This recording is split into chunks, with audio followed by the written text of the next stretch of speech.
Hello students, how are you. बच्चों, पिछली video में हमने आपको बताया था अधिगम के संदर्भ में अधिगम निर्योग बालक लर्निंग डिसेबल चाइल्ड के बारे में डिस्कस किया था कि उनके पहचान, उनका जो लक्षण और क्या कारण होते हैं। आज की वीडियो में मैं बताऊंगी कि जो लर्निंग डिसेबल चाइल्ड होते हैं उनको आइडेंटिफिकेशन कैसे करेंगे, उनकी पहचान कैसे करेंगे हम। मान लीजिए बहुत सारे बच्चे क्लास में बैठा दिए या समाज में या स्कूल्स में, तो अगर हमें इन बच्चों की पहचान करनी है, आइडेंटिफिकेशन करना है, तो हम कैसे इसको आइडेंटिफाई करेंगे कि ये बच्चा अधिगम निर्योग है, मतलब इसको पहचान कैसे करेंगे। तो सबसे पहला जो बिंदु है वो है निरीक्षण द्वारा। हम बच्चों का अवलोकन करेंगे, हम निरीक्षण करेंगे, हम कोई उनको टेस्ट भी कर सकते हैं और कोई ऑब्जर्वेशन भी कर सकते हैं। तो हम निरीक्षण के द्वारा, उनके गुण दोष के द्वारा हम पता लगा लेते हैं कि ये बच्चा अधिगम निर्योग है ना। तो ये पहला बिंदु हुआ। दूसरा, भाषा परीक्षण द्वारा, लैंग्वेज के द्वारा। तो भाषा के द्वारा जैसे हम क्लास हो या कोई स्थल हो या जहाँ पर कोई भाषा संबंधी चर्चा हो रही हो, तब हम उससे बच्चे से डिस्कशन करते हैं, इंटरेक्शन करते हैं या कम्युनिकेशन करते हैं। इसके द्वारा, भाषा के द्वारा भी बच्चा प्रॉपर भाषा बोल पा रहा है कि नहीं, तुतला रहा है या हकला रहा है या कोई फिजिकली डिसेबल है, तो वो प्रॉपर भाषा नहीं कर पाएगा या आपसे इंटरेक्शन नहीं कर पाएगा या आपके सवाल का जवाब नहीं दे पाएगा।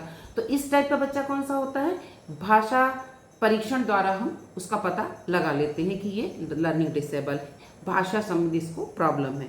फिर है साक्षात्कार के द्वारा हम आइडेंटिफिकेशन कर सकते हैं। साक्षात्कार मतलब इंटरव्यू द्वारा। अगर कोई बच्चे को हमारे सामने बैठा दें, मनोविज्ञान के सामने या काउंसलर के सामने या टीचर के सामने, तो ये उसका हम जब बातचीत करेंगे उससे, हम उससे जनरल जानकारी लेंगे। तो हम जब बातचीत करेंगे, उससे साक्षात्कार लेंगे उसका, तो उसके दौरान हम पता कर सकते हैं कि ये फिजिकली डिसेबल है या मेंटली डिसेबल है या दोनों तरह से डिसेबल है। क्योंकि जब आपने देखा होगा कि काउंसलिंग के लिए बच्चा चाहता है इस टाइप का, तो उस समय उससे बातचीत करके ही पता करा जाता है। तो उस समय हम पता कर लेते हैं ये डिसेबल है। तो साक्षात्कार के द्वारा भी हम इसका पता कर लेते हैं। फिर उपलब्धि परीक्षण, आपने देखा होगा बच्चा जब पढ़ता है स्कूल में, कॉलेज में, तो उसके एग्जामिनेशन होते हैं या कोई टेस्ट होते हैं या कुछ ना कुछ तरीके से उसका असेसमेंट होता है उसका। तो उपलब्धि के द्वारा उसकी उपलब्धि कैसी हो रही है, इंक्रीजिंग ऑर्डर में हो रही है, बढ़ रही है, घट रही है, तो उसकी उपलब्धि के द्वारा हम पता कर लेते हैं कि लर्निंग डिसेबल है।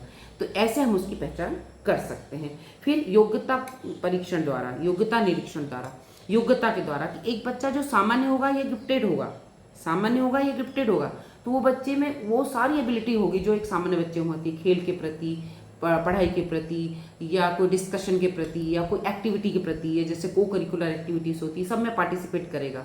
पर लेकिन जो लर्निंग डिसेबल बच्चा होगा, जो मानसिक रूप से, शारीरिक रूप से या मनोविज्ञान रूप से विक्षिप्त होगा, ये कम क्षमता वाला होगा, वो बच्चा इन सब में पार्टिसिपेट नहीं कर पाएगा। तो उस समय भी हम उसकी पहचान कर सकते हैं योग्यता निरीक्षण द्वारा।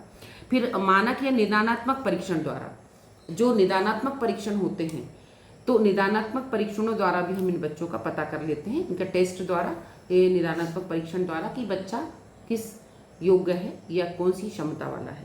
फिर रहन सहन का स्तर, बच्चे का जो लिविंग स्टेटस होता है उसके आधार पर भी हम बच्चे का असेसमेंट कर लेते हैं। आपने देखा होगा क्लास में बहुत सारे बच्चे होते हैं, पर देखना कई बच्चे बड़े व्यवस्थित और बहुत शालीन और बहुत वेल और बहुत अच्छा कम्युनिकेशन होता है, तो हम उनको, हमें अच्छे लगते हैं ना वो, हम उन्हें लाइक करते हैं।